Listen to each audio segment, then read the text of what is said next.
Well, it's my pleasure to welcome to the Solari Report Richard Dolan, who I and most everybody consider the definitive, I would even say intellectual or academic, but certainly researcher of the whole phenomena of UFO and all sort of high strangeness associated with it. And this is a topic which I consider very important, but it's a topic that requires enormous intellectual capability and energy because it's a very wide-ranging phenomenon. It touches every aspect of our lives in one way or the other, and yet it's been very suppressed and censored with enormous amounts of disinformation.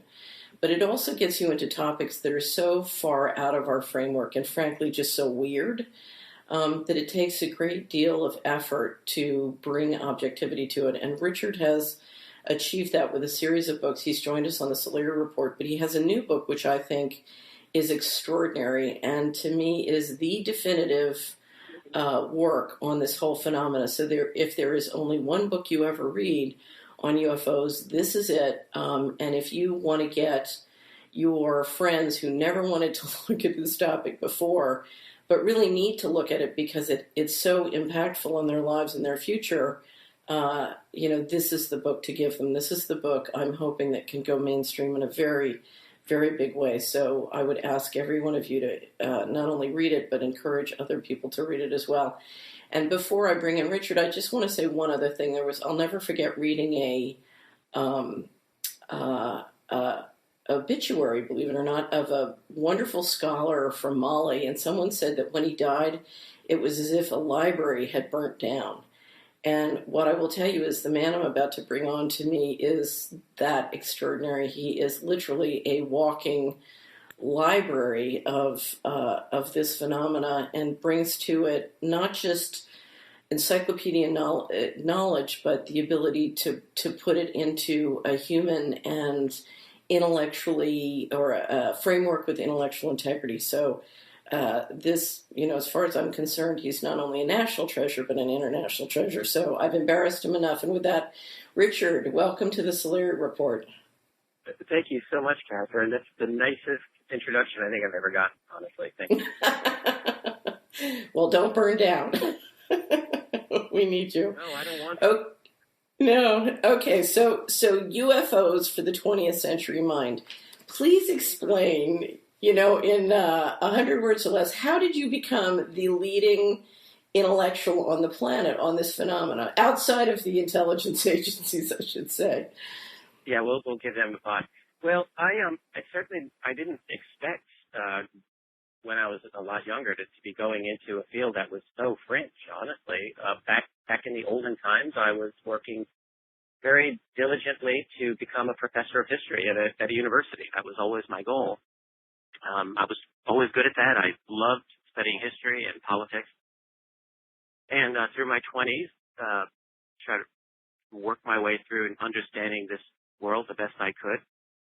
Trying to peel away, even in my 20s, I think I was quite aware, a lot of people are, that we're living in a world of propaganda and illusion, and it became clear to me that I need to peel away those layers.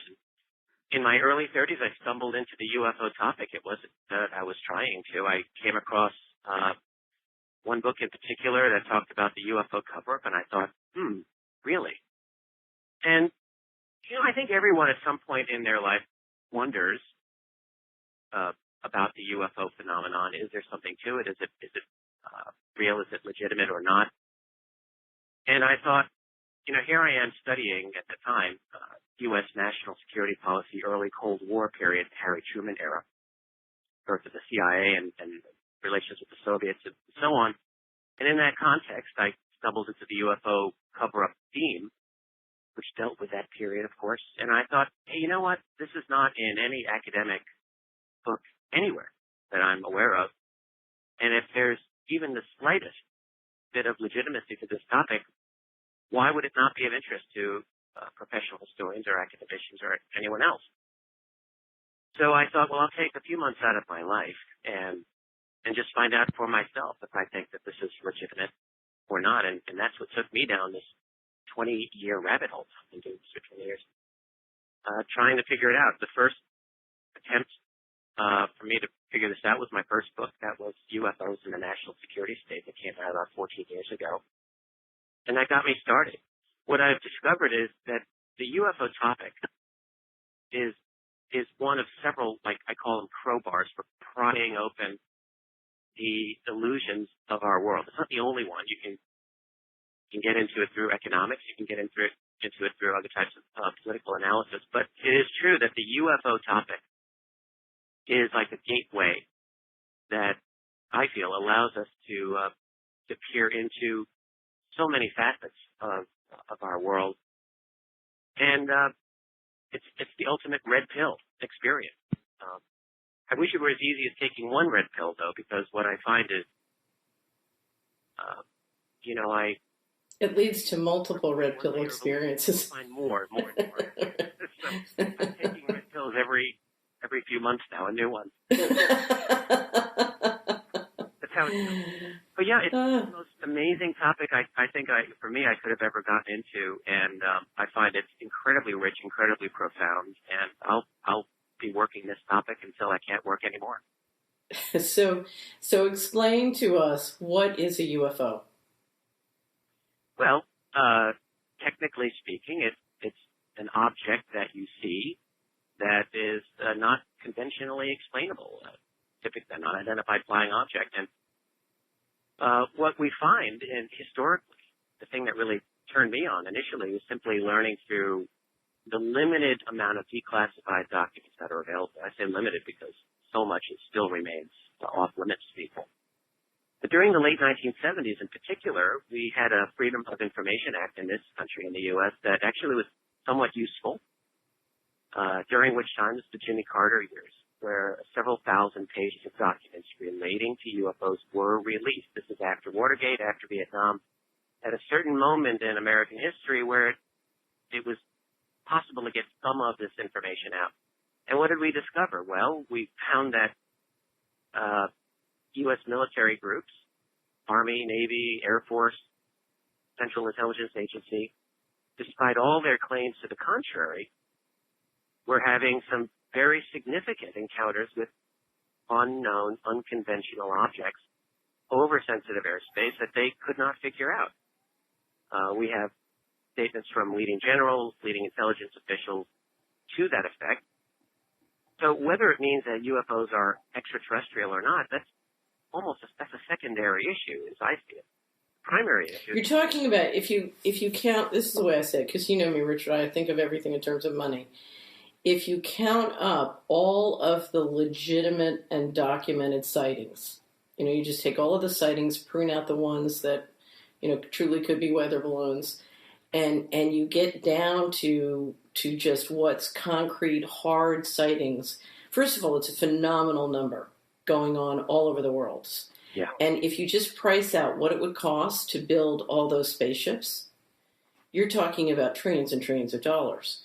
So somebody has that manufacturing capability. Somebody has those financial resources. Who is it? Because if it's not off planet, it's on planet. Where is that happening? Where did those resources come from? Yeah, that's a really on-point question. And it's financial resources and also, I would say, scientific and engineering resources. Right. We're talking about technology which is way beyond anything which is overtly understood or known in our society. And that's the problem. What you find in the document trail, again, such that we're able to obtain, is that these were some of the questions that American analysts were asking in the 1940s and 50s. Not so much the financial aspect, which I think that's key, but they were certainly asking who's building these things? Is it the Russians? Is it us? Do we have a secret black budget program that's doing this? And frankly, when I go through the document trail, I'm just not seeing a whole lot of evidence leading to, at least in the early period, the 1940s and 50s, American or Russian manufacture of these objects. There's a lot of speculation that this is possible. You have researchers today like Joseph Farrell and a few others who are following up on the possibility that this comes from World War II German science Okay, fair enough. But even that's not really a slam dunk, in my opinion. And that still begs the question, if this is a fully terrestrial operation, then as you're saying, where is it from? Where is it based out of? That's still a mystery, in my opinion. Who's making these things? It's interesting, I because he was a partner at Dillon Read, I've always been interested in James Forrestal, who became the Secretary of Defense and died mysteriously in the late 40s. And many argue it was for a variety of political reasons, one being that he wanted transparency around this issue. But I was looking at a chronology related to, he had set up something called Project Saucer, which became Project Sign. Are you familiar with this? Yes, indeed. Yes, indeed. And I was just reading. Yeah, go on. Yeah, I was just reading that this is what the chronology said, and I was going to check it with you. 1948, August 5th. Unanimous agreement of Project Sign scientists and intelligence officers. The UFOs, they're talking about the Roswell incident and some of the other sightings that had happened at that time. The UFOs are spacecraft from another world observing the Earth for an unknown motive, clears Directorate of Intelligence without a single dissent en route to Chief of Staff General Hoyt Vandenberg, who refused to release the report because it would cause a stampede. Go public versus don't go public factions take form in government and debunking starts. Yeah. That's known as the estimate of the situation. It's a famous report. It's a legendary report. No one's actually ever read the estimate outside of the classified circles. We are very confident it existed. There were a number of people from that time who talked about it. And indeed, this was the result of a tremendously vivid sighting of two Eastern Airline pilots from the summer of 1948 that was very clearly seen, got a lot of attention for the people upstairs. And indeed, there was a report by what's called Project Sign that did end up on the desk of Hoyt Vandenberg, who was Chief of Staff of the Air Force at the time. And as you say, exactly. He said, no, this is not the answer I want. And that was that. Before I drag you into the creation of the national security state, let's just go back and touch on one thing, because you did a very good job in your book of describing what's called ancient visitations. In other words, the evidence of UFOs being sighted globally and sort of relationships with other civilizations. This has been a global phenomena for centuries. This is very old. So maybe if we could just touch on ancient visitations before we start to set up the national security state, that would be great. By all means.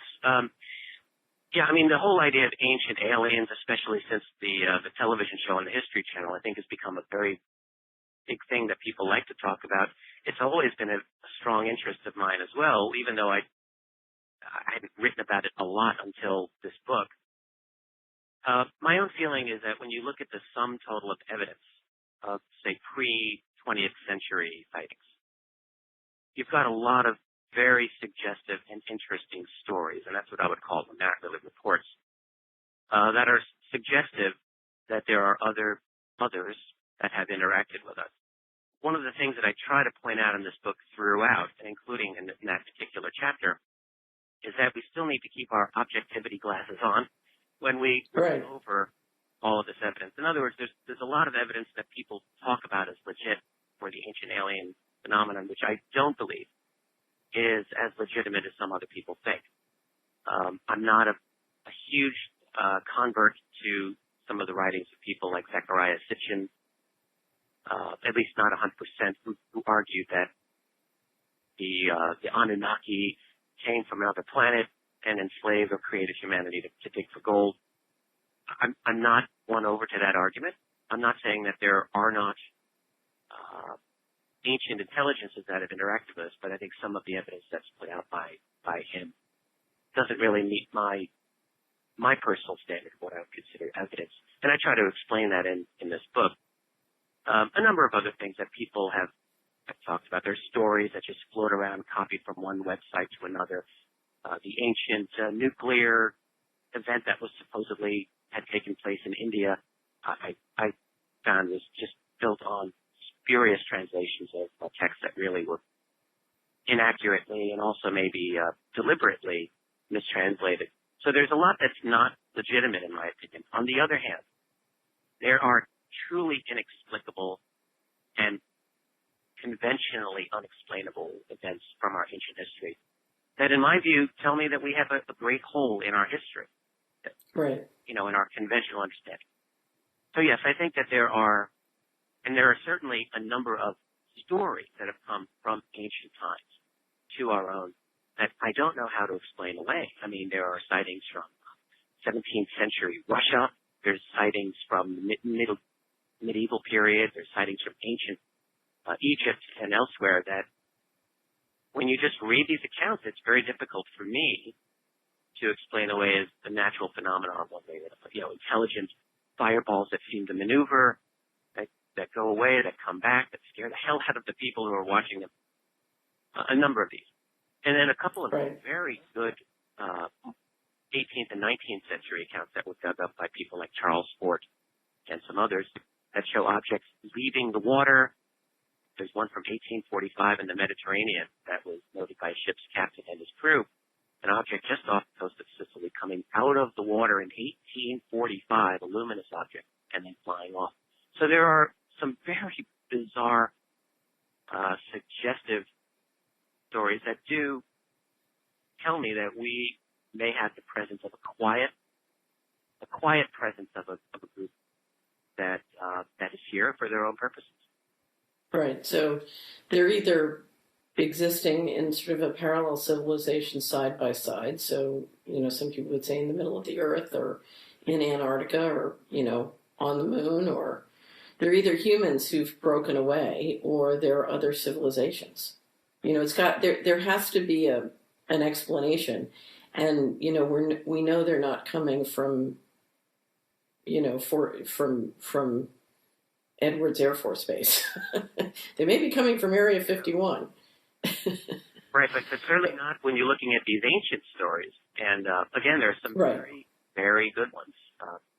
Absolutely. Right, so let's jump. Yeah, go ahead. Go ahead. Well, there's just a few from the early 20th century that are off the charts phenomenal. I mean, one which I included, which I myself discovered in the Canadian National Archives a number of years ago. What you had are Canadian citizens would write their own UFO reports to the National Research Council of Canada, which used to accept UFO reports for many years. They didn't do anything with them. They put them in a file cabinet and just ran away from them. But I ran across one story from an elderly man writing around 1980 about his experience as a young man in 1936 doing aerial mapping for the Canadian government in northern areas. Now, in 1936, they didn't have satellites, but they had aircraft, and they wanted to get a good topography of the country. So that was part of his job. And he was in an utterly remote area in the Northwestern Territories where he's on the ground, he's looking up at a blue sky and sees this object above him that instantly took off to the horizon, instant acceleration, flew gone in a matter of moments. A very detailed account, and I think this is 1936 in truly the middle of nowhere. And that's somewhat recent, but it's still far enough away that I can't see that as German technology. I can't see that as, that's certainly not Edwards Air Force Base or anything else. Right. But it was a very clear event. So there are a number of these that just make you scratch your head and think, who is out there? Right. Where is this coming from?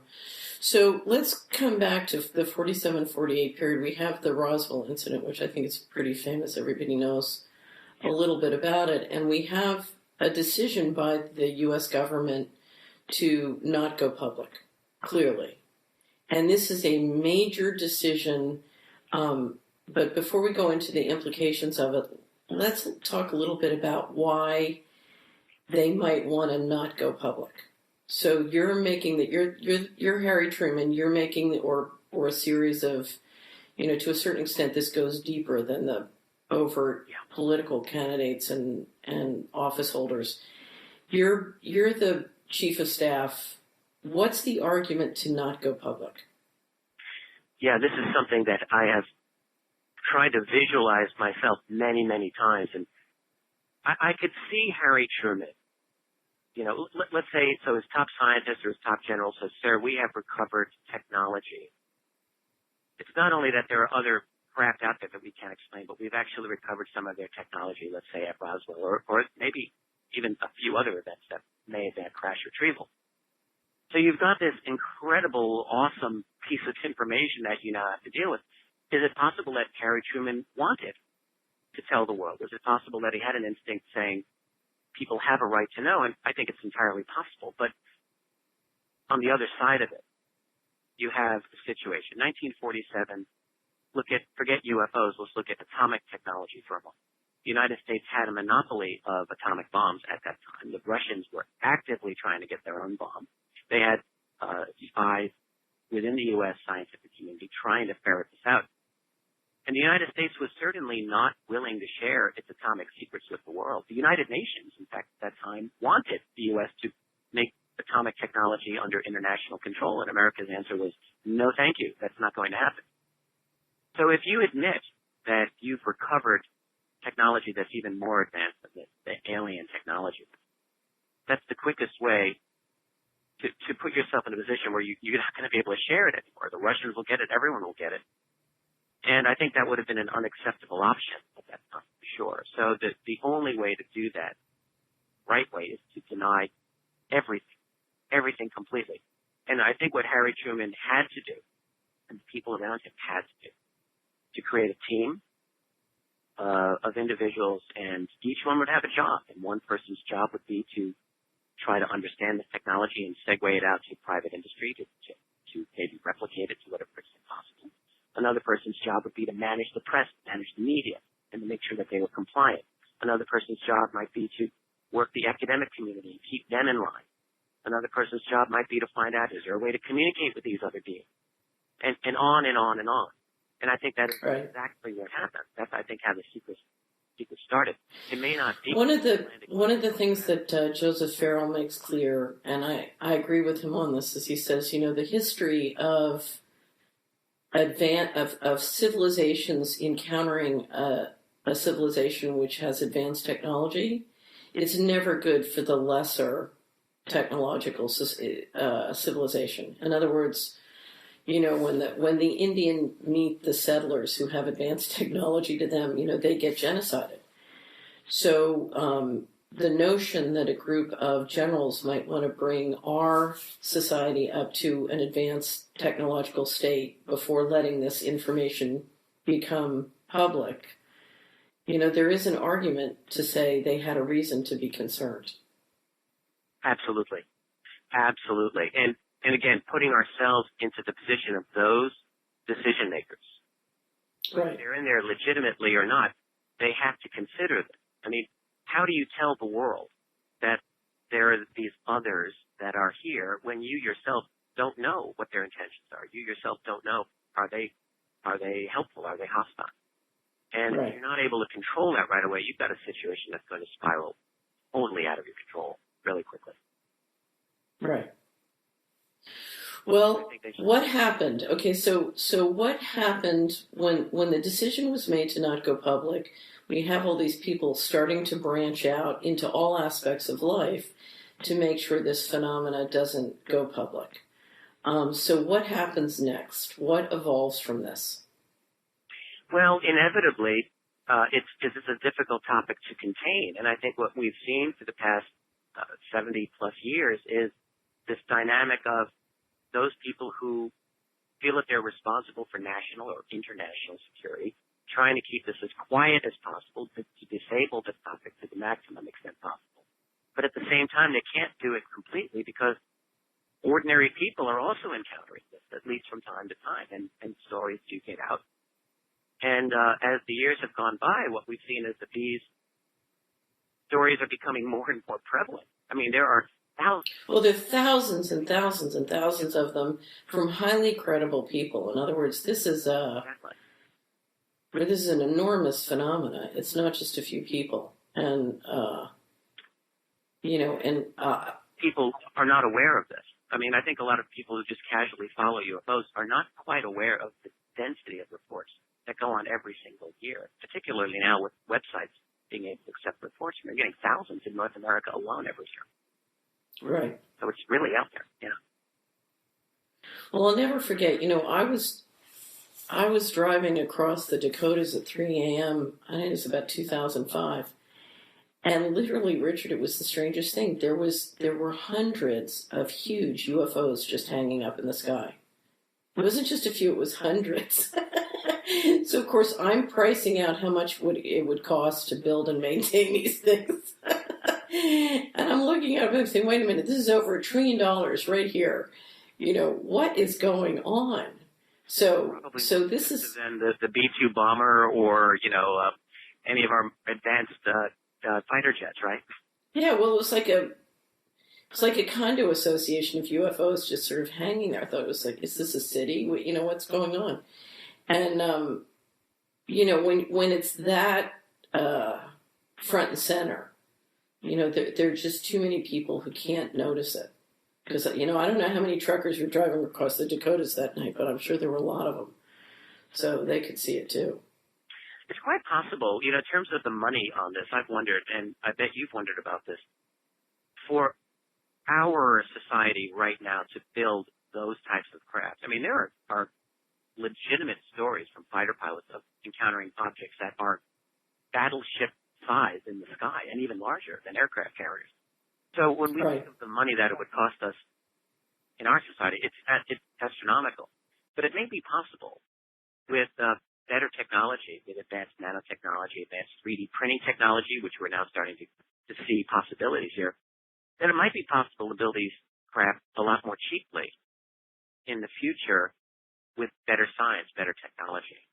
And I wonder about this. So it's possible that there may be a civilization that's, for them, it's not as big a deal to build these enormous craft. It may be expensive, but not as much as what we might think.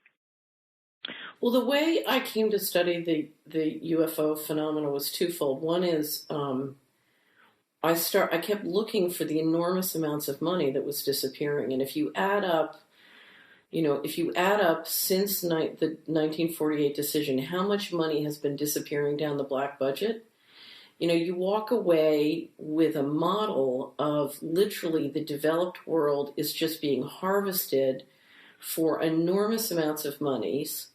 I estimate since the early 90s, $40 trillion just in North America alone. Enormous amounts of money going down this hole. And the question is, where is it going? And finally, I have this other phenomenon where you have trillions of dollars of hardware flying around in advanced technology, and you have a corporate infrastructure which is, in essence, out of control in terms of the national security state. Because what happened in 1948 is, I think, one of the most pivotal things that's happened in the 20th century, and that was a private group of corporations got control of the black technology, and the government lost control. Because it was not the government. To keep this secret, you had to keep it, 2 steps removed from governmental bureaucrats who were liable under FOIA and other transparency laws and reporting to Congress. You had to move it way black. And so operationally, the corporations get control. Operationally, you're reverse engineering the technology into Silicon Valley, into, the Boston Ring, into all these places. And then suddenly, because they're developing the technology, they in essence control it and even own it. And so if you look at an enormous amount of the equity valuation that's come from advanced technology, a lot of that, if you look at the history of it, should really belong to the American people, to the taxpayer. But it was literally a transfer and a gift. So here we have a whole secret infrastructure of private corporations and investors who control the most advanced technology in the world. And we're depending on them for the evolution of whatever this response is to the phenomena, and it's all happening in secret. That is so well said. And one of the goals for me in writing this new book of mine, UFOs for the 21st Century Mind, is one of them is to understand this phenomenon politically. The whole subject of UFOs, I think, really was in need of a reformulation in a sophisticated way. So, and part of that includes politics. and part of that includes the money. So it took me a good 10 years solid of trying to work my way through understanding how the true structure of power operates in this world. And I'm still not really at the goal line here, but I think I've come farther than I was a decade ago where, in the old formulation that most of us are raised with, which is the idea of our politics.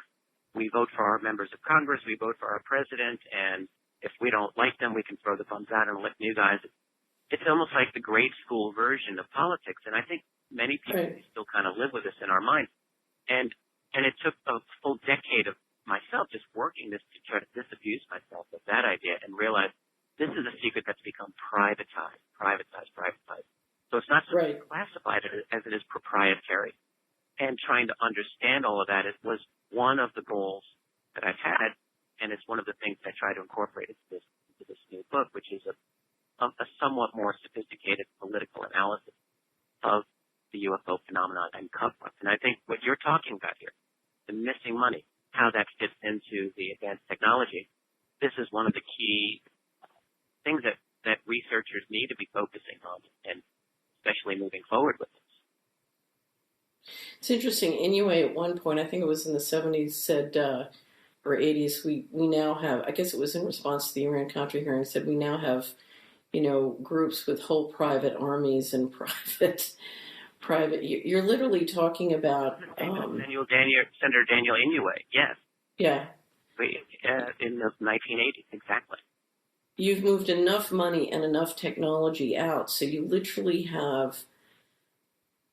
You have the financial framework to provide for a separate civilization run by humans with this technology, basically re-engineering the governance on planet Earth in ways that we can hardly understand other than, sort of watching what's going on.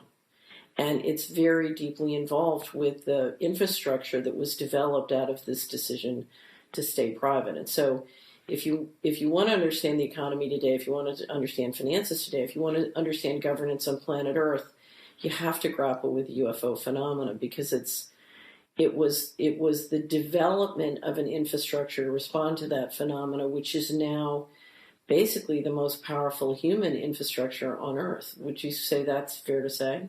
Yeah. Yes, I would. I would add one thing as well, which I've been hammering this theme for a number of years now, which is when we talk about the black budget, which of course is something that you have written about extensively in your career. I feel that many students of the black budget have not really appreciated the significance of the UFO phenomenon in the creation of the whole black budget structure we have.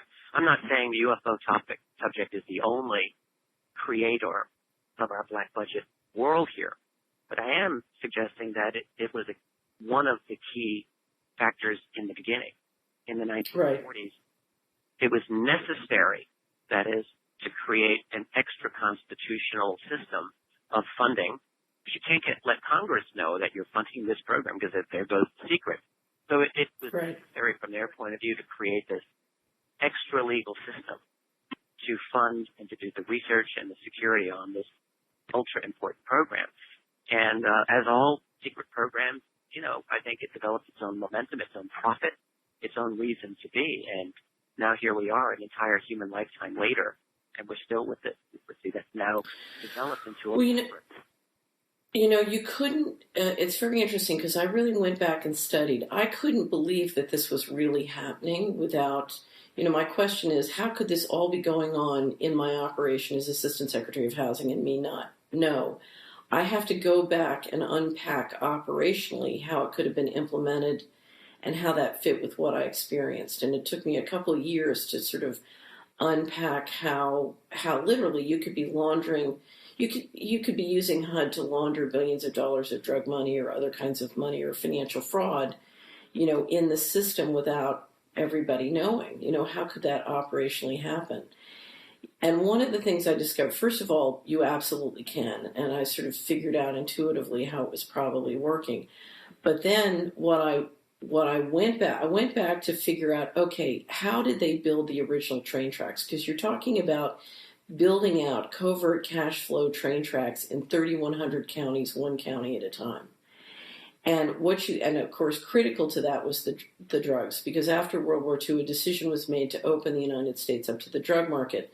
A lot of our leadership had historically watched the drug trade. I mean, it was, the drug trade and the Anglo-American alliance go back centuries.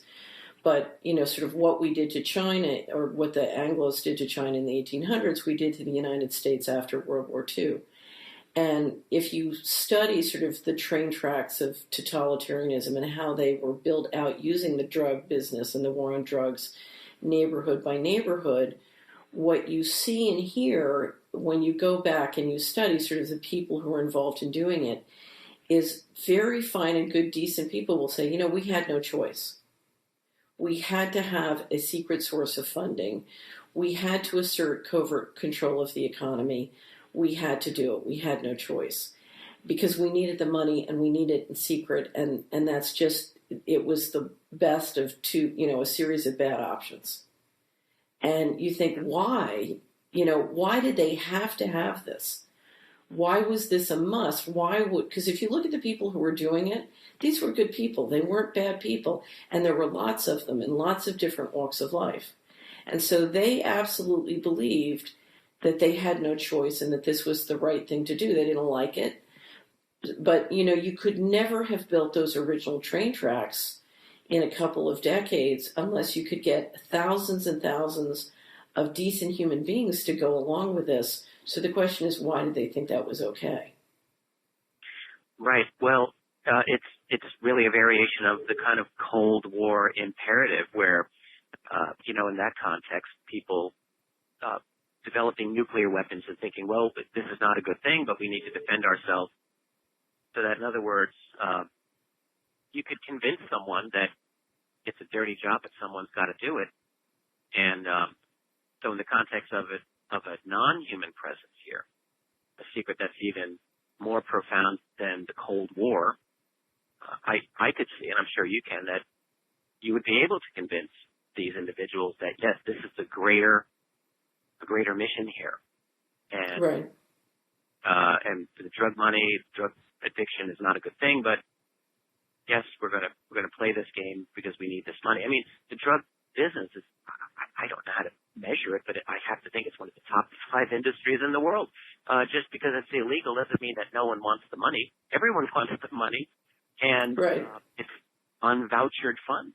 What's better than that? Your own slush fund of billions. Well, in fact, the money is not as, when you get deeply into it, I think the money is not as big as you think, other than once you set up the train tracks, it's, it's non-taxable because you're laundering it. But when you lever it with mortgage fraud and financial fraud, then it becomes very powerful. So it's the financial leverage. And you showed me this. I learned this right. actually in a number of your excellent articles. And right, it's the narcotics, but that then leveraging into other types of financial fraud, which was a very big right. And part of it is, think of this as political control. I can bring drugs into a community and use that community's money to buy them. So I come in, I sell drugs to your children. That gives me a cash flow. I use that cash flow to buy your market share when your market share value has been lowered, by the crime that the drugs bring in. Mm-hmm. So I lower temporarily the cost of the equity I want to buy, and I buy it with your cash flow because think of it as a leverage buy out of a place. And then when I use that cash flow to get control of the markets and the politics in that place, that gives me control of the governmental decisions and budget in that place. Now, all of this depends on the ability to kill with impunity, and that is where the advanced technology comes in. Because, the control of the United States politically is right now driven by 2 things. One, the ability to create and manage a control file on everybody who's a decision maker. That's number 1.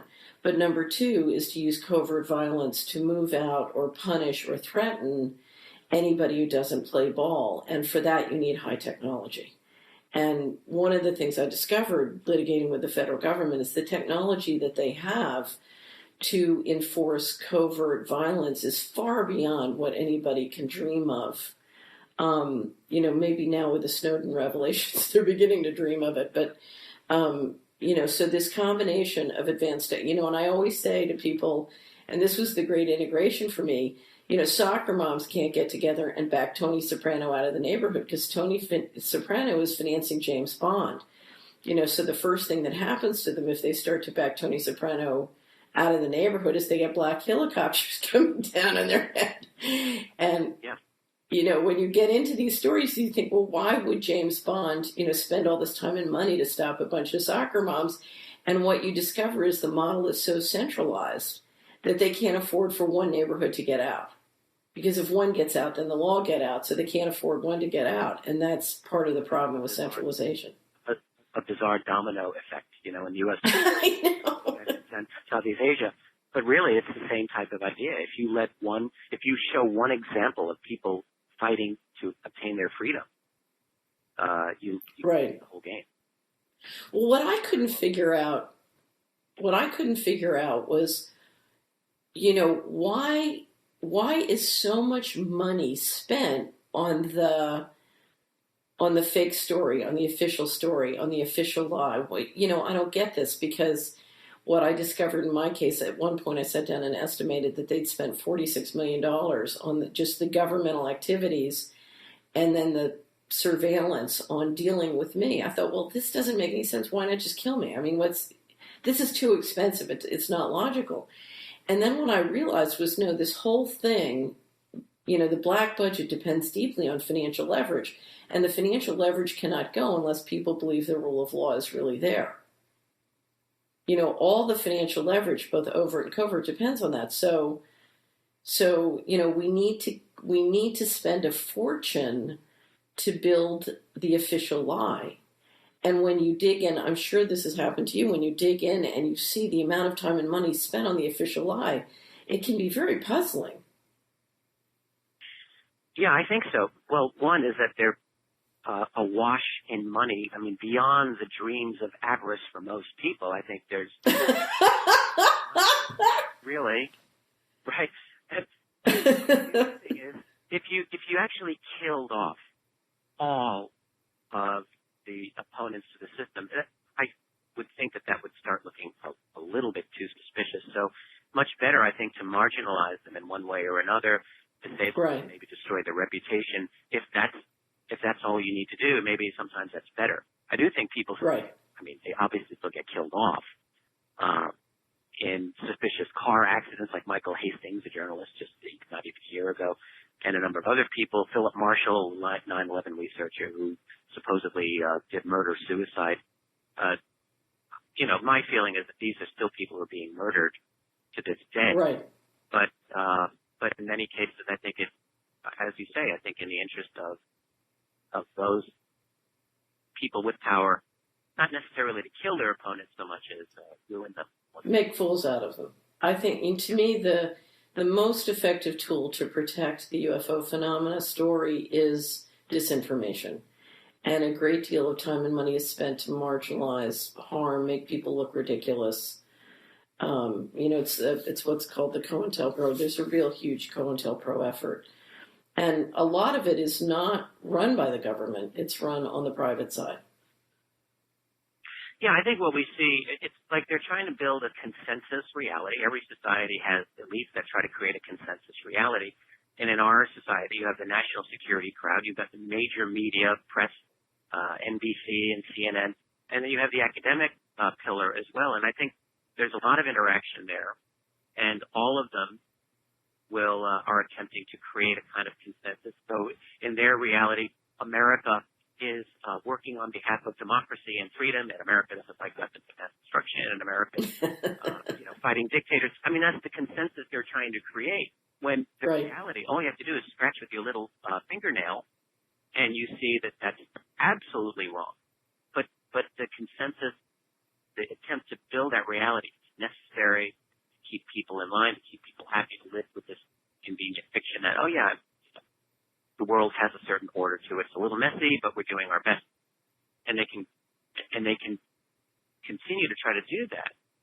And maybe, I don't want to get ahead here, but maybe one of the issues in the next few decades is how well that consensus will continue to do the job. Well, clearly that consensus is breaking down, and I wanted to bring up one or two. Your book does a great job of sort of summarizing and documenting some of the more famous sighting events. Mm-hmm. But I thought maybe we could bring up one or two just as an example. And one of the ones I wanted to use was the Phoenix Lights, because it was so well documented and seen by so many people. And there's a wonderful documentary you can just watch. You can get it at Netflix or get it, online and watch to give you a sense of how this official reality is breaking down, because I think it does a good job of describing that. So maybe if you could just describe the Phoenix Lights. I would be happy to. It's maybe the most famous UFO event of the last 20 years, possibly. It's certainly one of them. This is March 1997, March 13th. And, I mean, right, documentaries and entire books have been devoted to it. The Phoenix Lights event was really two specific events, as far as anyone's able to analyze here. You have daytime sightings of a number of individuals from down the state of Arizona, starting in Nevada, I believe, and then going through Arizona south, of individuals reporting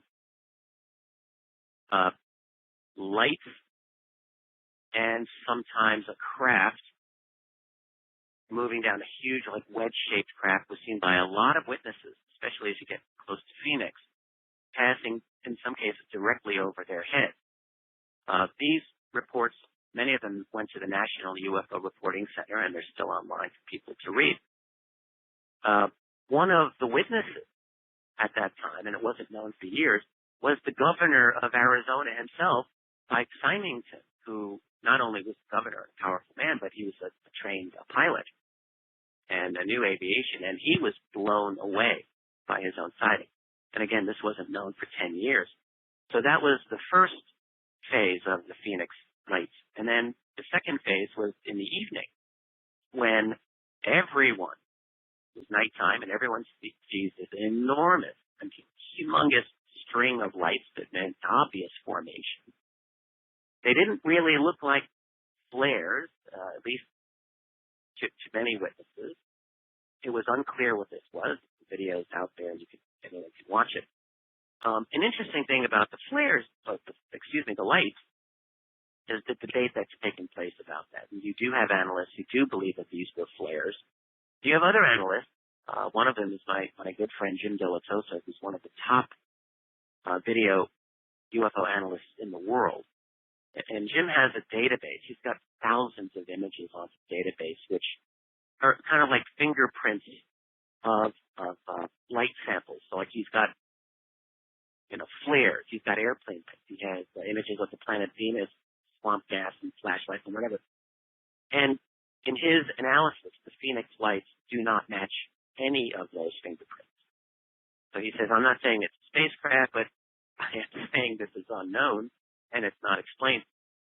There was an explanation put out almost immediately that the Maryland Air National Guard had flown their squadron over Phoenix, and that they were somehow responsible for the incident. And this is certainly not true. And again, Dilettoso knew a lot of the members of some of the members of the Maryland Air National Guard, 104th Fighter Squadron. And two of the people he knew, one was the commanding officer who trained them. And the bottom line is they were absolutely not responsible for these lights. So what you had is a situation that was very much in danger of spiraling out of control, because once it started to become discussed, this could really go places that people in national security would not want. So what do you end up having? You have the one city council member of Phoenix, Frances Barwood. She was the only one who questioned the official line, and she was pushed right out of the city council. Her story is fascinating. And then you get the famous press conference that Mike Symington organized right after the flight, in which he brought out this guy in a big alien costume, and everyone, ha, ha, ha, big funny joke. but and he later retracted. He later apologized for that. yeah, he said we had to do it, and the whole point was public panic was a palpable reality, and was they were right on the cusp of something that was going to be out of control. So yeah, this is a significant event, and I think it's too bad that it hadn't happened a few hours earlier in the day when it was daylight, and you could really see clearly what this was. But the fact is that to this day, it's a significant event. Something big happened. Well, it's really funny because when I was hot and heavy trying to figure out where the $4 trillion that had gone missing from NASA and DOD and HUD went, and I watched Phoenix Lights. It was sort of a transformative moment for me, and I said, well, wait a minute, I bet you Lockheed Martin would build that for $4 trillion. I said, oh, that's where it went. Kind of technology. I mean, right. There's the money, but then how is this sort of thing even possible? I mean, well, here's how it's possible, and this is my prejudice studying, thousands of different things. If you look at the effort to re-engineer and reverse engineer this technology starting in the late 40s and the amount of money that has gone into that infrastructure to do it, I think the technology that is accessible within that infrastructure is way beyond what anybody can imagine. Yes, I told the story recently of on the Solari report of I had a incident where someone just disappeared right almost in front of me, and I couldn't explain it. I called somebody who used to work in the intelligence agencies, and I said, "Do you guys have invisible man technology?" And he said, "Yes."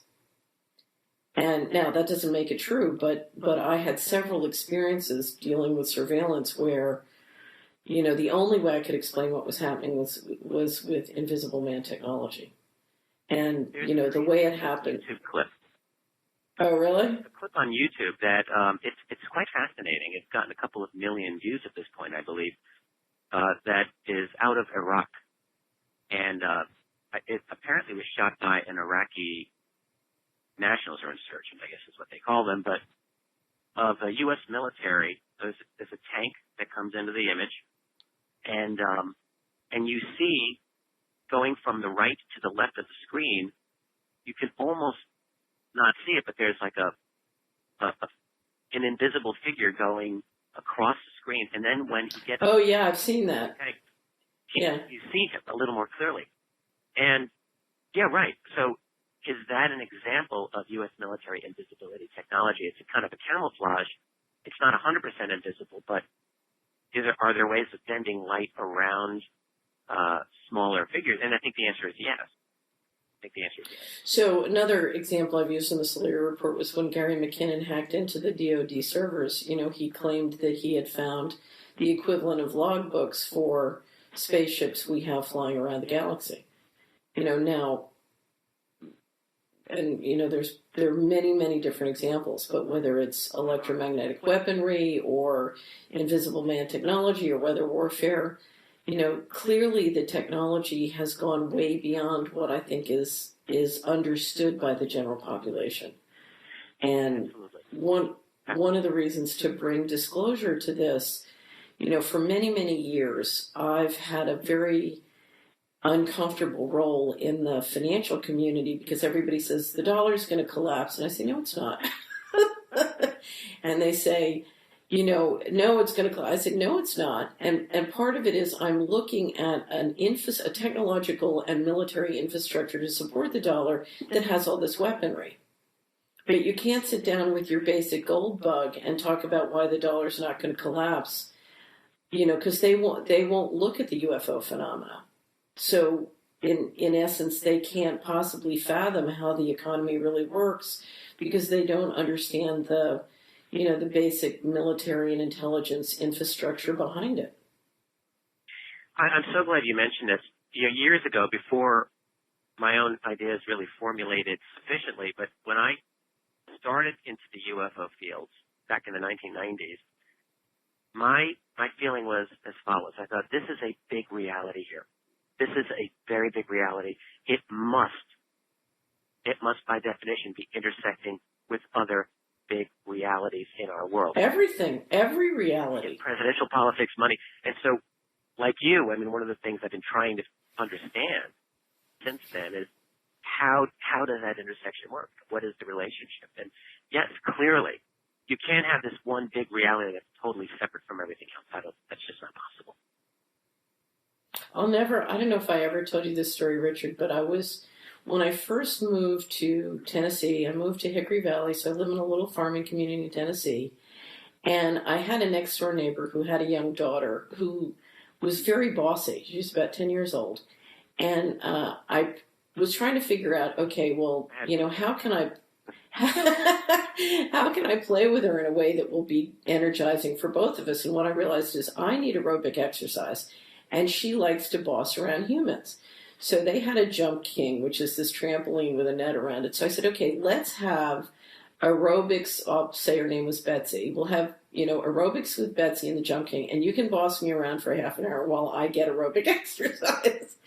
So this was a deeply satisfying experience for both of us. And after one particularly exhausting thing, we are lying in the bottom of the Jump King looking up at the sky as it gets dark. And it was that summer remember when Mars was going to be as close as, it had been for a long, long time. So I'm sitting there saying, okay, Betsy, now, here's what's really interesting. That is Mars, and you see it's getting closer and closer to the moon. And here's what's interesting. And I'm explaining the whole phenomena about what's going on with Mars. And she turns to me and she says, that's not Mars. That's a spaceship. And what I discovered was, on the ground in America, there is far more belief in, extraterrestrial civilization or humans, traveling the galaxies. And, there's just far more common thinking about this than anybody.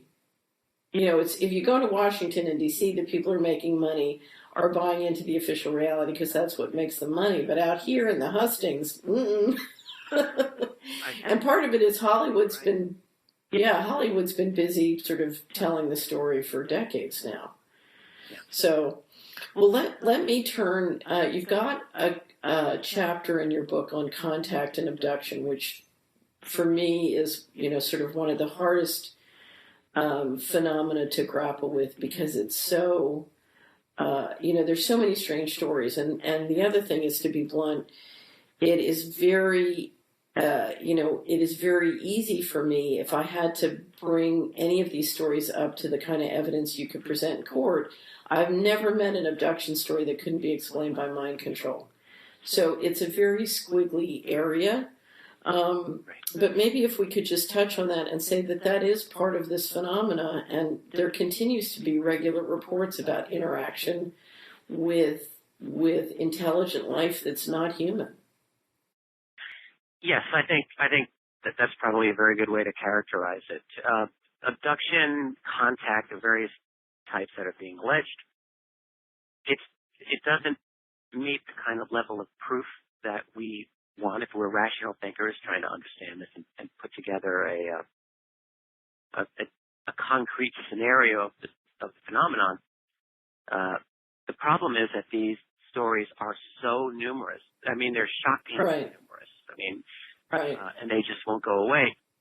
So, one of the things that we want to remember about this phenomenon is that it affects people at a deeply personal level many, many times. I mean, if nothing else, I think it's important that we remember there are people who are traumatized at times by what they seem to have gone through. Other people who are exhilarated by it.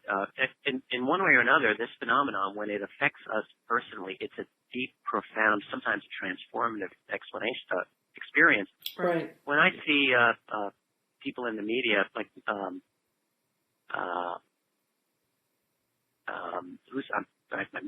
drawing a blank. Neil Dyson, the guy at Harvard, the astronomer at Harvard. Neil,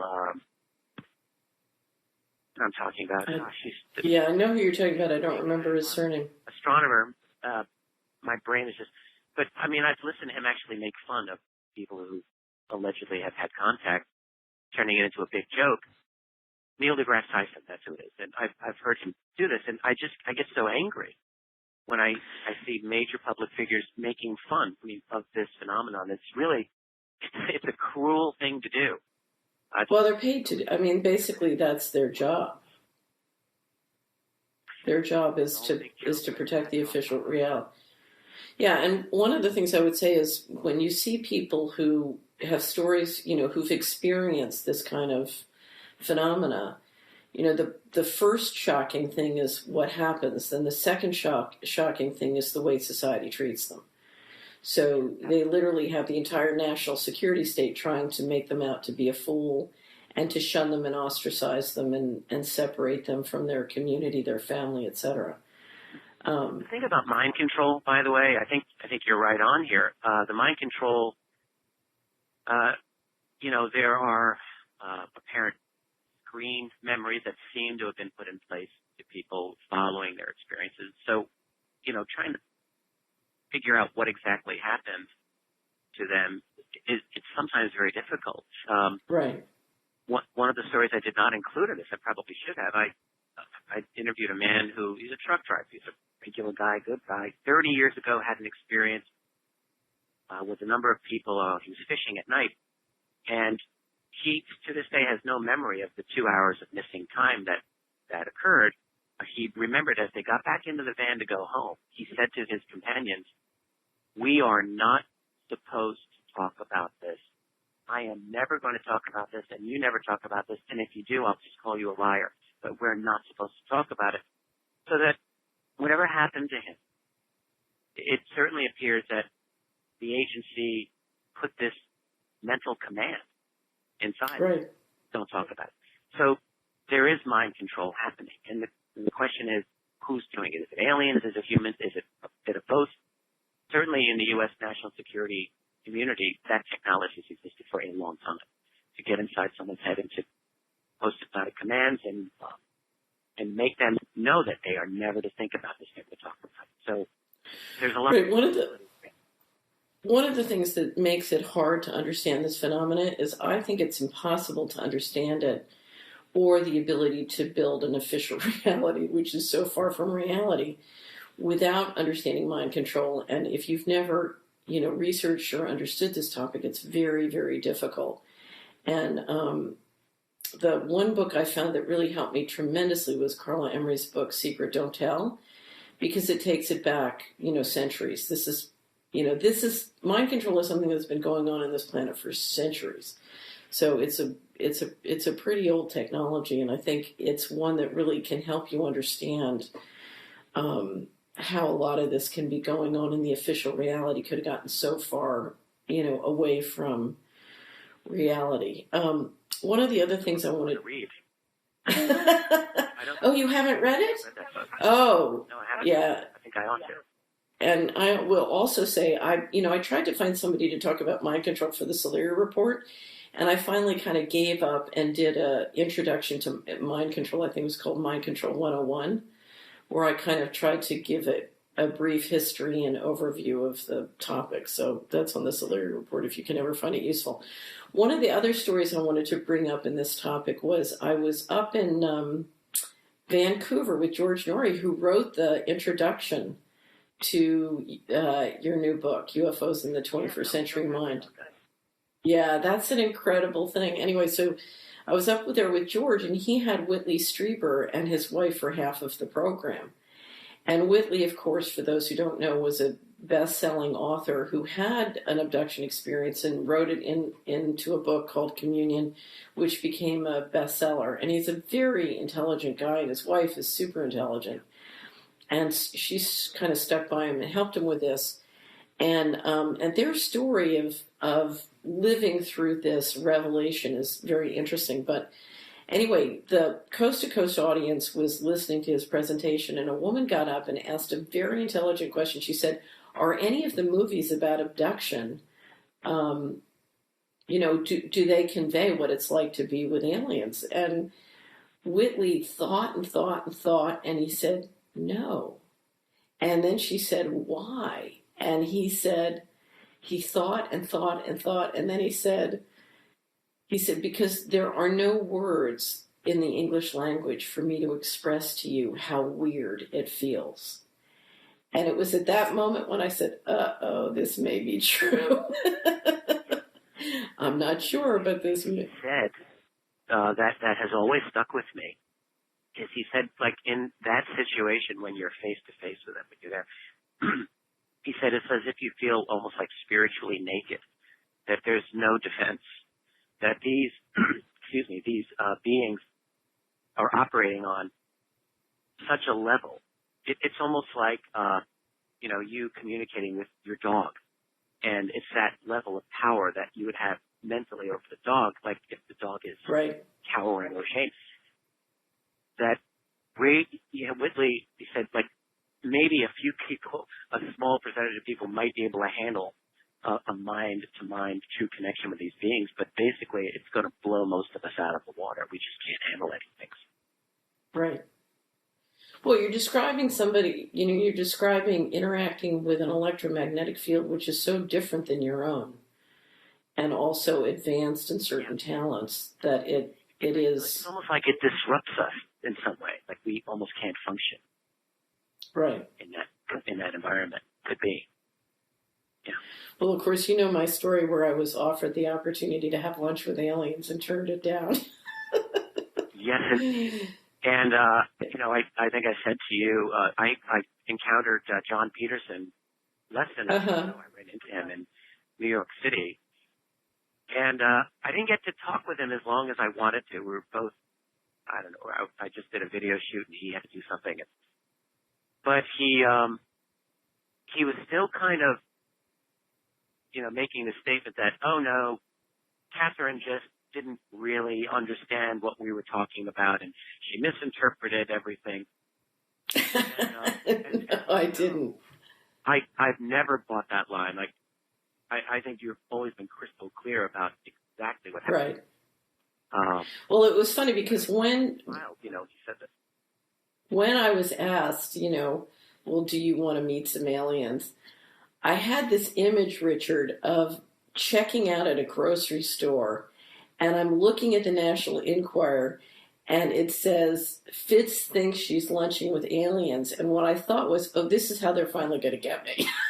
Yeah, right. So my immediate thought was, this is a way to marginalize me. And in fact, a couple of years later, I was contacted by somebody who had a very high-level role in covert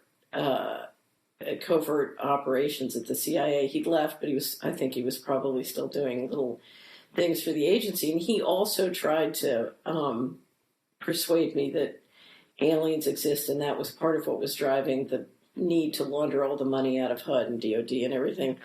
And sir, my attitude was, oh, right, mommy, the aliens made me do it. Because there's a whole, you get in these situations where, we can kill you, we can destroy you, we can steal all your money, and we're rich, but, it's not really our fault. The aliens made us do it. So, yeah. So to me, there's become... Probably some truth in here. There's, maybe right. At that time, you might not have been down the road far enough, maybe fully to appreciate just exactly what might have been going on there. It's possible. Right, but here's what I do find, which is you have one group of people who has control of a whole bunch of knowledge and technology that another group do not, and that has become the basis of a cycle of disrespect between the two groups. And the first group is now taking financial advantage of the situation and being, I think, inappropriately ungenerous with the second group. Because that's what happens when power corrupts. So there's a corruption going on at the same time, which to me is unacceptable. Yes, absolutely. It's financial and it's technological, where we have this basically a two-class society, and the one class is that tiny group of people, I think, who are in the know. This is why I started talking about a breakaway civilization a few years ago, this idea that, first of all, in the history of human civilization, we've had multiple civilizations at various times, separate, distinct from each other. And what we've seen in the last 500 years is a kind of a merging of the various civilizations into a kind of a global community. But we still have these very distinct groups. I mean, during the Cold War, we had the American and the Russian infrastructures, which were very distinct, scientific infrastructures. So we have this example in our own lifetime. And I just started to think, well, within the black budget world, they have access to basically a limitless supply of money for all intents and purposes. They have access to incredible technology. Some of those technological secrets they can use as money-making opportunities, new technologies to own new opportunities. But maybe some of these technological breakthroughs are simply too good to share with the rest of the world because it would take down the structure. If something that replaces petroleum, something that, is electrogravitics and things like that, they could never really willingly allow that to seep out, so they continue to develop that on their own. And what happens is that the science jumps so far ahead and becomes classified that those patents, it would literally be illegal for you or me to try to develop those technologies now. Because if you tried to patent it, you'd find out, that's classified. So literally... And we know thousands and thousands of patents have gone into the national security exception and are just languishing there. Exactly. If you want to stop an advanced technology, file a patent on it. A good friend of mine, a colleague, I think you know him, he was at the conference where you and I both attended in Boulder last fall, with Thomas Malone, PhD. And Tom has written extensively about electrogravitics. He's one of the best writers on this topic in the world. Tom also worked for many years at the U.S. Patent Office and has talked very openly about how he saw explicitly how patents dealing with this type of advanced technology become immediately classified, and that there are thousands and thousands of such classified patents. So that, we're being blocked from our own future. When you get into that area, you find, I've got this great idea for a free energy device, and you try to patent it, and you find, boom, that's classified. I can't develop that. Right. So you no longer, you're stuck in limbo land if you're an inventor. Yeah. So one of my favorite chapters in your book it's called Weird Science, Propulsion, Energy, Space-Time, and Consciousness. And you lead us through all the different areas of technological development, sort of knowledge development in this area that have been,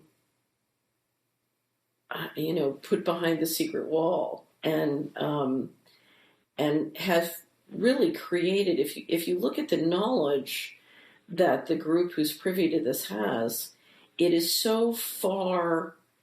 It is so far from the knowledge that the average person has that's why I always say we have become as aliens to each other, because we're talking about one group who has a learning speed and metabolism which is so different than the rest of us that, you can understand why they have become a breakaway civilization.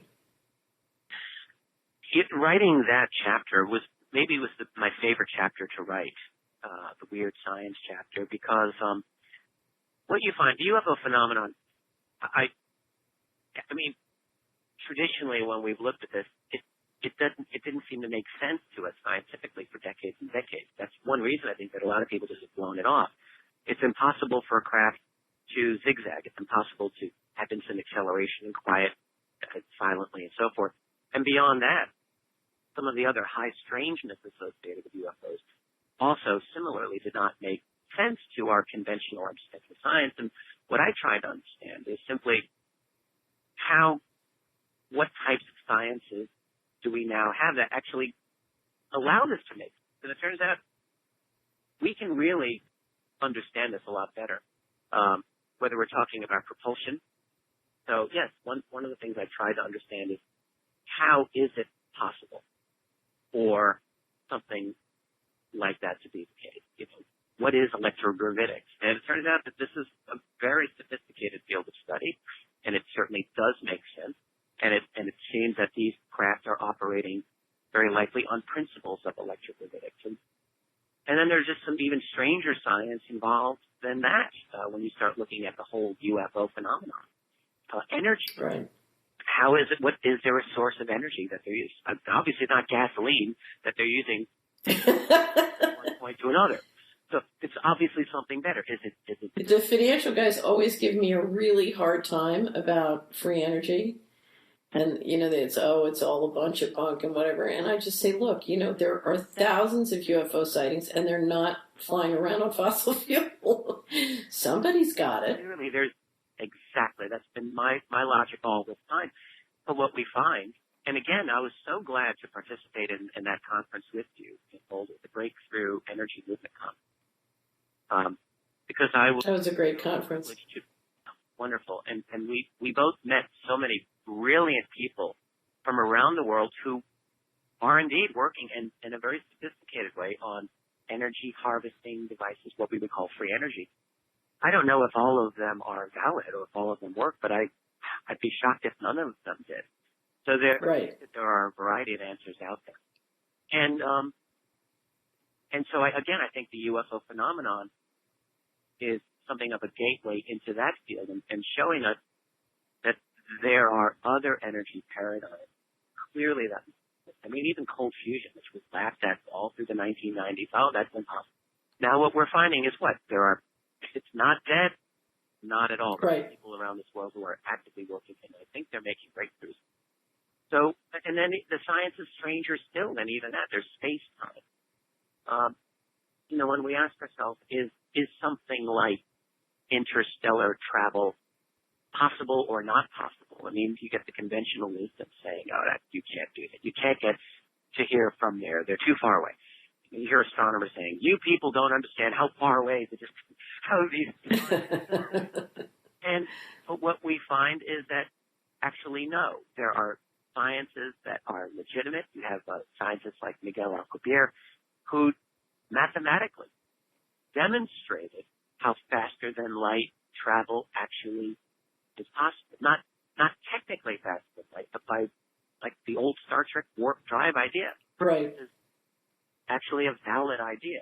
It's the idea of bending space and time in such a way that when you're in that space, you can hyper jump.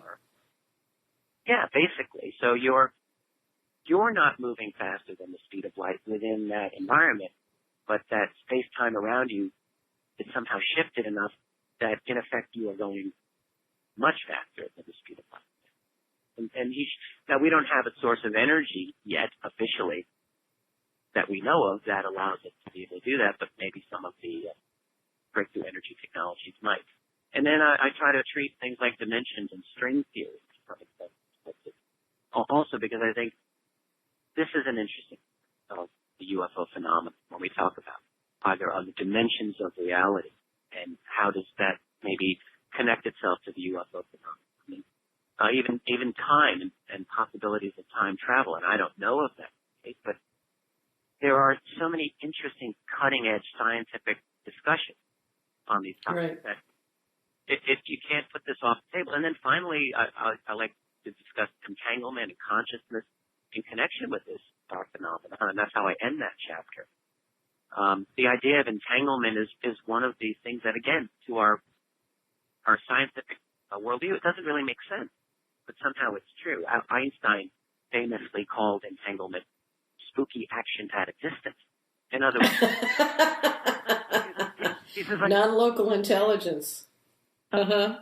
But it's true. So when you take two photons and they're entangled, that is, they vibrate at the exact same frequency and spin and momentum, and then you separate them, even at the distance of a galaxy, they are still connected, and it's a faster than light connection. How is it possible? You don't know how it's possible. I'll never forget, I was, in 1994, I was driving down the George Washington Parkway. I had a big house out in McLean, and I was listening to the Dancing Woolly Masters, and they were describing that experiment that proved, what is it? It was two photons or two atoms can communicate simultaneously at distances further than light and sound, etc. And, demonstrating the property of shared intelligence. It's very similar to entanglement. And I had a black Corvette named Fred. I pulled it over the side of the road. It was 11 o'clock at night, and I was walking up and down the parkway screaming, I knew it, I knew it, I knew it. was kind of, it was. That you named your Corvette, by the way. I think that's pretty cool. But it was, I was sure that phenomena was true. You know, it's what I call the divine intelligence. And I was sure it was true. And from that moment on, just having that knowledge changed my life. You know, I'd probably still be in Washington or Wall Street making a whole lot of money. But it just changed everything because it said, you know, we don't have to play along with the official reality. There is a way out, you know, because intelligence can work this way. Anyway, I think the science here, it's very complex. It's very hard. It's hard for me to wrap my brain around a lot of this, but I do believe that in trying to understand some of these, what I call weird sciences, I really believe that we would be making progress with understanding the science behind the UFO phenomenon, because it just seems to me that when we're encountering what we call this UFO phenomenon, we're almost standing at the very edge of what our worldview up till now has been able to handle. And that, right. But some of these sciences are, again, they're like doors that open into the future. And I do believe that once we assimilate some of the sciences in our worldview, that understanding the UFO phenomenon would become a little bit easier. Well, I want to turn to your last chapter, which you call Into the Future, Into Ourselves, and where we talk about sort of integrating all of this into our day-to-day reality and what it means to our culture and life. But as I do, I wanted to talk about one story. Did you ever see the Steven Spielberg series that he did for the Science Channel called Taken? Yeah, I didn't see every single episode, but I saw probably about half of them. I saw a lot of it, and I thought. Well, the reason I wanted to, the reason I wanted to mention it was, you see the guys working in the black budget side of the military, and whenever they come into contact with this phenomena, they kind of lose their coherence, and they go into a space of just wanting to control, and they will literally, you know, kill humans to protect them. You know, they're saying, I'm here to protect you, and then they start just killing all the humans they're supposed to be protecting, because they are so frightened by the fact that they don't have control. So you see these crazy, violent actions. Now, what's interesting is when you watch Spielberg's description of that black budget group, it fits exactly with my experience.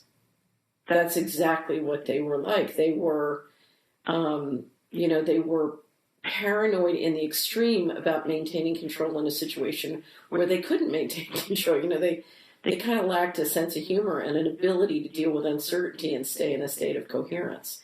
And their reaction was just, I want more control, more control, more control. And I think if you look at most Americans who are watching this police state roll out, you know, which is saying, I want more control, you know, digital invasion into your phone, into your house with your smart meter, drones overhead. You know, people looking at it saying, are you guys nuts? And when you go and you watch sort of that early depiction, you see that impulse and how nuts it is, but that's what's happening. And anyway, a nice kind of visual to introduce at this point. I guess what I would say is, like, looking into our era and now into the future, which is where I try to end this book. We're headed toward a very significant conflict, I think, in the coming decade or 2 decades, where you've got this control group that has been adamantly intent on controlling this secret and controlling the consensus reality that we're all supposed to share. And at the same time, we as a global civilization we've been developing tools for the last 20 years especially that are enabling us to attack that with the web, with interconnectivity, with the ability really to have a kind of a global conversation with each other and share information in ways that was not conceivable even 2 generations ago. So, for example, now we have things like WikiLeaks. We have Edward Snowden releasing all of these NSA documents. And this was not possible even a decade ago because we didn't have the global technological infrastructure to allow it. And now we have that infrastructure. And guess what? We have WikiLeaks. We have Edward Snowden. We have smartphones that enable us to communicate in ways that it's off the charts. And what I ask myself is, where are we going to be in another generation with this technology, and what tools will it enable us that will enable us to fight this system? And there are a number of tools that I believe are just now coming online, and the next generation of those are going to be really significant. One of them, not in terms of ferreting out truth, but in terms of fighting the system, I think is going to be 3D printing. In fact, this was one of the things I talked about when I gave my lecture at our conference in Boulder. It's become clear to me that 3D printing can be an utterly revolutionary development in our world, in the sense of, right now 3D printers in America are mostly using plastic, extruded plastic. But next generation 3D printers will be doing metal. Some of them already do. I was just meeting with a group of people who were talking about using it. It can now print metal. So, yeah. That's here now, and that's happening. And they're just going to get better, and they're moving so fast. So at some point, they're going to be doing integrated circuits. At some point, they're going to be doing very sophisticated types of technologies. So just think about it for a moment. Some smart person in some part of the world devises a 3D version of an energy harvesting device, a free energy device. And up till now, ordinary people don't have the option of testing these devices. But hey, you know what? It's like the world of manufacturing marries the Pirate Bay. And what I think we're going to see is a number of people going to upload their designs, and you and I and other people will be able to download them. The fact is that a lot of those designs may be technically illegal. They may involve classified technology, but that's not going to stop it from happening.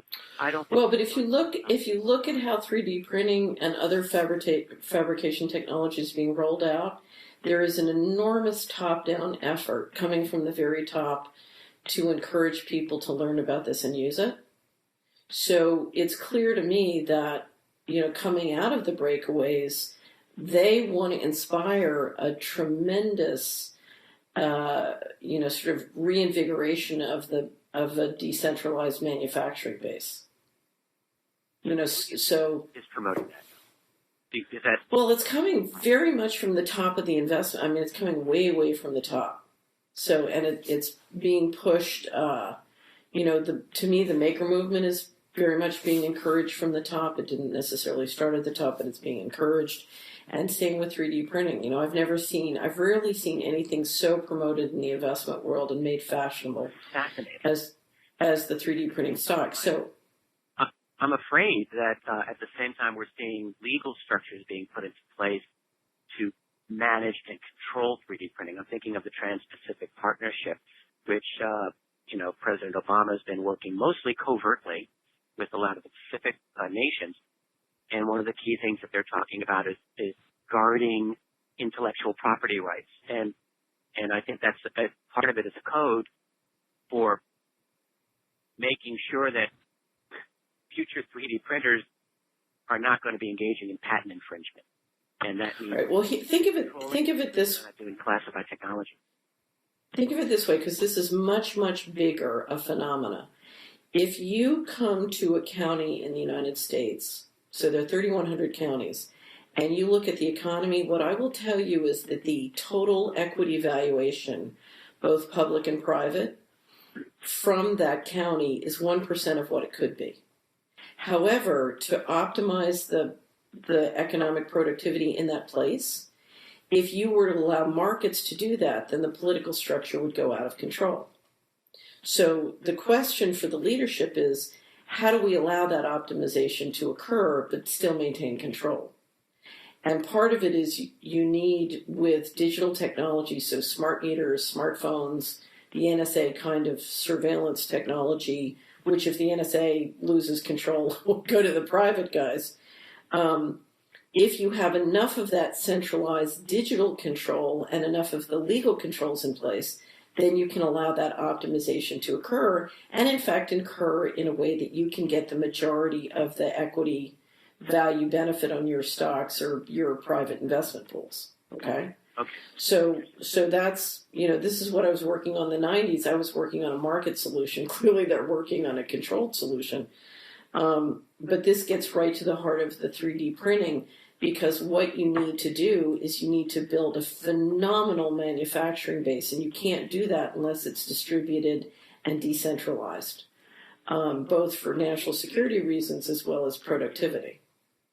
Exactly. So, right. So how do they do that? Yeah, go on. Go ahead. Well, I think they're going to do it's going to result in a very messy situation. It seems to me a good situation, because I think things like 3D printing, and I'm sure there are going to be other examples of other technologies I'm not even thinking about, that potentially are going to result in a mass empowerment of ordinary people that will allow them to basically, we might even say, opt out of this infrastructure that we're now part of, this kind of hierarchical financial control system, possibly being replaced by a system that's maybe even more horizontal, one involved in sharing of intellectual property, sharing of information, where I think the 3D printing model might indeed allow for that. 3D printing / Pirate Bay model, where people are just uploading their ideas and sharing it with each other. And if that happens, that I think is going to be a real challenge to the political financial control system that we have. And where that will end, who knows? That's just one thing that I do speculate about in this book when I talk about our trajectory. And then the other thing relating to the possible end of UFO secrecy, which is kind of an interest of mine, it's been one for a while. How might UFO secrecy end? I think there's a couple of possibilities that are there. I mean, we're dealing with a very strong secrecy culture, obviously. But can it hold forever? And I think the answer is probably no. I don't think it's... No, it can't. Whether it's a mass sighting, whether it's a leak that cannot be denied, I think these are absolutely possible, and I think they're more possible now than they've ever been, and are going to become more. And then one of my interests, I wish I'd written a little more about this in the book, but I do cover a bit, is the future of artificial intelligence, machine intelligence, which I also think some people talk about the singularity, that is, machine intelligence equals or surpasses human intelligence. If that is a possibility, I think it is a possibility. And as our machines become more independent, it seems to me that could be a real switch also, and that it may be more and more difficult to contain the secret. So when that secret comes out, that's when the stuff hits the fan.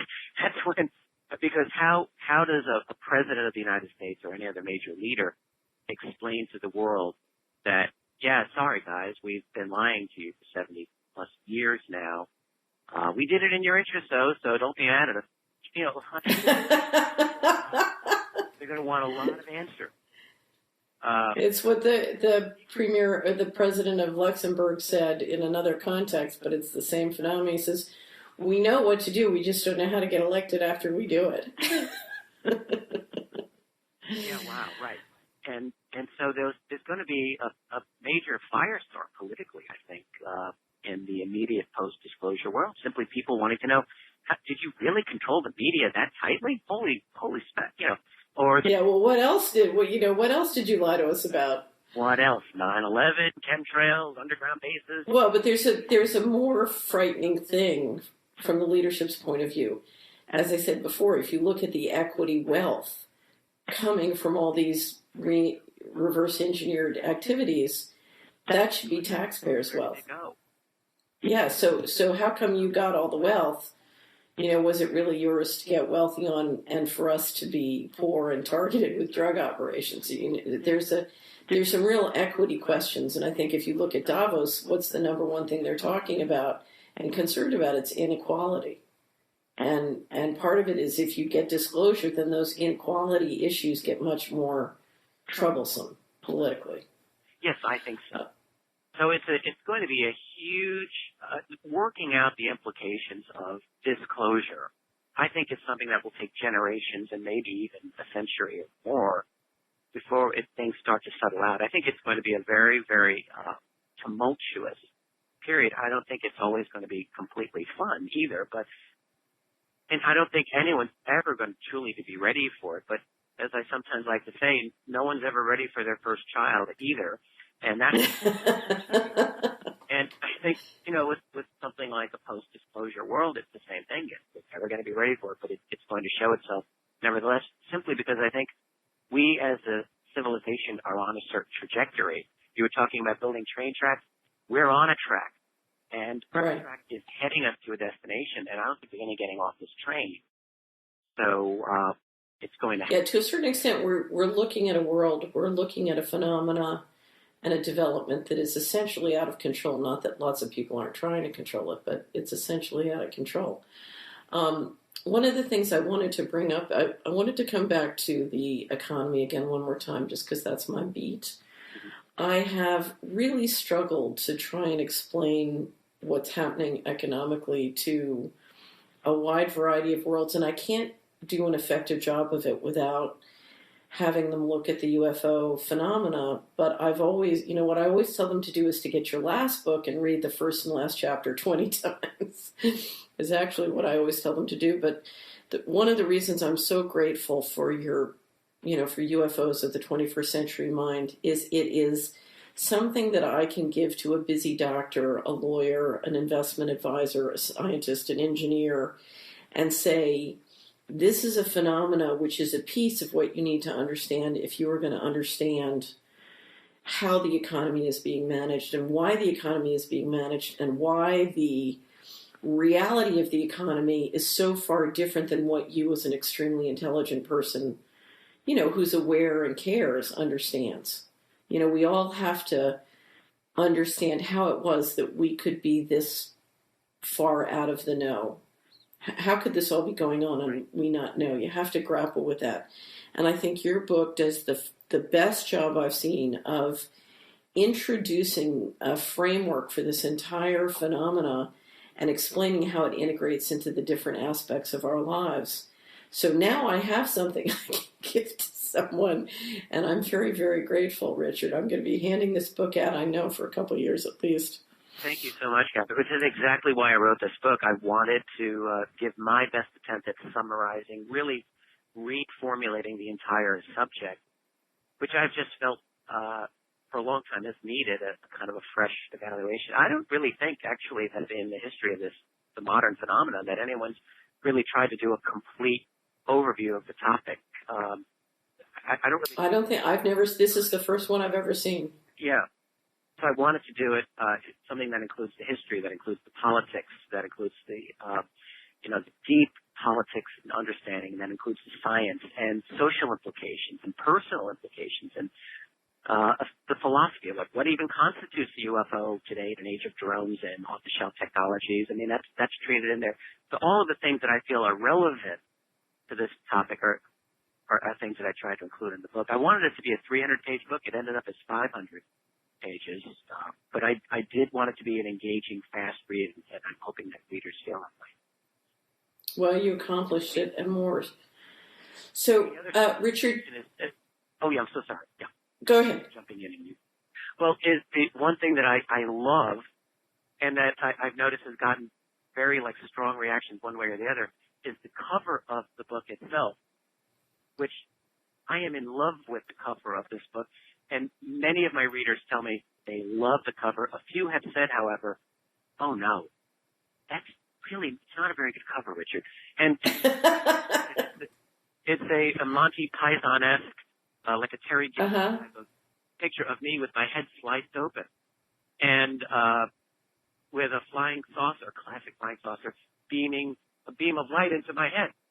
And the reason that I love it is that I wanted a book that is fresh. And I think that this is a fresh book. I wanted a cover to reflect this. And I wanted something that was that particularly younger people would look at that and think, oh, that's pretty cool. That's fun. It's having fun. It's not making fun. I'm having a little fun with myself, which that's perfectly fine. But I wanted it to look fresh. I wanted it to feel fresh, and I feel that cover encapsulates it perfectly. And to me, I feel it's one of the best UFO book covers I've ever seen, and I'm so glad that it's on one of my books.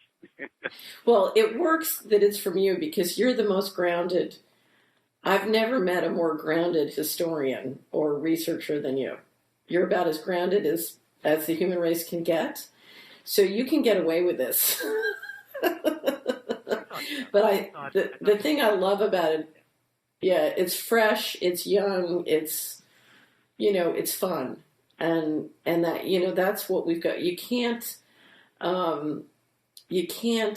think you can't approach this thing with complete seriousness because there's too much uncertainty, there's too much mystery. So you need a certain joie de vivre to kind of get through it all and integrate it into your life and say, okay, well, I'm going to stay open and learn because we don't know. We don't have the answer. So to me, it's perfect. Yeah. One of the things I think of this book is that it's a 500-page love letter to the subject of UFOs. I mean, it's basically my attempt to explain to people why this subject has grabbed me for 20 years and not let go, why I believe it is so fascinating, and why it deserves attention from the most brilliant mind, why it's such a transformative subject, such a profound subject, why I think it's so incredible for people to learn about. So I wanted to convey that there's a certain enthusiasm right. that I have for this subject. It's a hard subject and get me frustrated, crazy, and get angry over the time. But it's a subject that is absolutely so engaging. Here's why it's a subject that I think is one we should all embrace. I was watching Robert Dean give a speech online once, and he was talking about why he was for disclosure. And he said, it is the destiny of my children and grandchildren and nieces and nephews to travel the stars. He did. And yeah, with one sentence, he just took us out of this terrible little mind we've been put into by the failure to disclose. By the dumbing down process has removed us from a vision of us each having a role in humans having a destiny, which is one we can all, be proud of and embrace. So I think it's let's not look down. Let's look up. Let's think big. Yeah. Let's think big. It's our destiny. It's the destiny of the young children in my family and in all of our families to travel the stars. So that's the destiny I wish for the human race. Anyway, Richard, thank you so much. Just give us one or two more sentences on how we stay in touch with you and your work. Yes, absolutely. And I just want to say, Catherine, this has been such a fantastic conversation. I have loved talking with you, and I hope that we get to do this again. I know we will. Well, I should just say, I wouldn't give it away. We're working on doing something. Keep it on your calendars, an event in June in San Francisco, hopefully, where we can all get together and in fact, continue the conversation. Yes, absolutely. That's right. My website is richarddolanpress.com. And in fact, it's called that because I publish my books, but also books by other really interesting authors. And I've got a bunch in the queue right now that I'll be publishing in the next few months. So richarddolanpress.com takes you to my site. It basically gives you everything that you need. There's a lot of articles I've written there, and information about my books and research are right there. Okay, Richard Dolan, have a wonderful day. Good luck with the book. We'll be putting a book review up with this interview. And if there's anything we or the Saleary Report can do to help you get this book out and about, please, you have only to call. God bless. Thank you so much, Catherine. It was an absolute delight. Loved it. Thank you.